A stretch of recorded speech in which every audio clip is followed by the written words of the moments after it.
The first app we're going to look at comes from a company called myHealth or myMHealth, and they actually do a suite of different apps to support patients manage their chronic conditions at home. But I'm going to focus on one called myAsthma first. So the first thing you do when you log into myAsthma is patients will see there's quite a busy home screen, but what this represents is an awful lot of content. The app actually isn't free, sadly. It costs about $39.99 for a patient, but that gives them lifetime access. And like I said, there's a lot here that is very, very comprehensive. To break down what some of these different tiles mean, the green coloured tiles indicate things that should be checked on a daily basis by patients. So for instance, there is a medication diary where patients can record when they've had to use their reliever inhaler. There's forecasters, which can tell patients what the weather forecast is, the air pollution forecast, or the pollen count forecast. All great for mapping out what their triggers might be and helping them prepare for what might be more tricky days than others. But the thing perhaps I'm most impressed with this app is the myAsthma action plan. A few years ago, the National Review of Asthma Deaths reported that fewer than 1 in 4, I think it was, patients with asthma actually had an action plan, a personalised action plan, even though there's overwhelming evidence that it can reduce the number of emergency visits that person makes and it can increase their control over their asthma. And what I like about this is it is personalised. So patients can go elsewhere in the app, they can record what medications they have for their asthma, and then this action plan pulls that information through. So it tells them exactly how to use their different inhalers given different circumstances.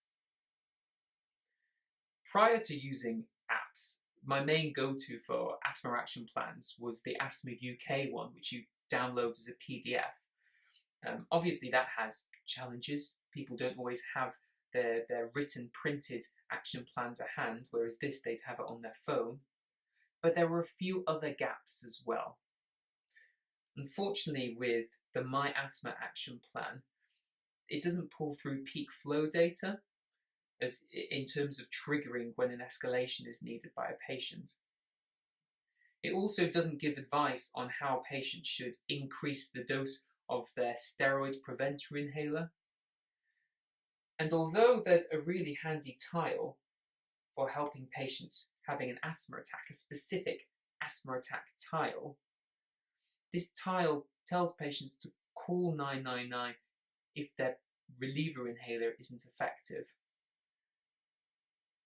Contrast that with what I actually tell patients, which is that they should take 10 puffs of an inhaler, and then if it's not effective, you should call 999. So it's not completely reflective of BTS or sign guidance when it comes to action plans for asthma, but it's still a pretty good, solid action plan there. The other thing to draw your attention to are the blue icons. Those icons represent ways patients can track their asthma in the longer term. So you've got, for instance, a peak flow diary, you've got inhaler videos, which are great for your long-term asthma reviews when you want to make sure someone's inhaler technique is right. And there's also asthma control test, which, a bit like the 3 RCP questions, is a validated tool for monitoring someone's asthma in the longer term. So those blue icons, great for your annual asthma review.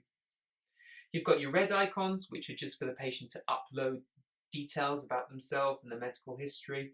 And you've got pink icons as well, which are, I suppose, educational pieces. You've got a piece there on asthma anxiety, smoking cessation, and a whole video-based program for patients to understand more about their asthma. So overall, I think this is a really comprehensive app, and I think it would be a solid grounding for patients, both in terms of their education and their self-management. There is the issue with the cost. I think, if you thought a patient was tech savvy and, would be interested, I think it's well worth recommending.